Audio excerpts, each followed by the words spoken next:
અમારી માંગ કાંઈ નથી, અમને નોટિસ આવી છે કે જર્જરિત માર્કેટ છે ને 5 દિવસમાં તમે ખાલી કરો ને કે અમે સીલ મારી દઈશું.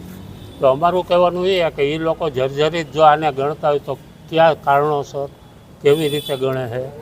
બાકી તો આનું બાંધકામ હજી 50 વર્ષ કાંઈ થાય એમ નથી. ખાલી નરિયા ઉપરથી અમુક તૂટ્યા છે તો એ નરિયા બદલાવે તો પાણી પડતું જ બંધ થાય, બાકી કોઈ ફેર નથી. 1934થી આ શાક માર્કેટ ચાલુ, અત્યારે 60થી 70.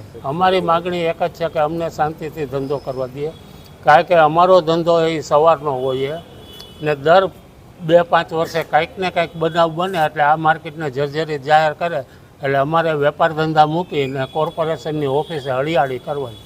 આની પહેલાં 7 વર્ષ પહેલાં આ રીતની જ નોટિસ આપવામાં આવેલી.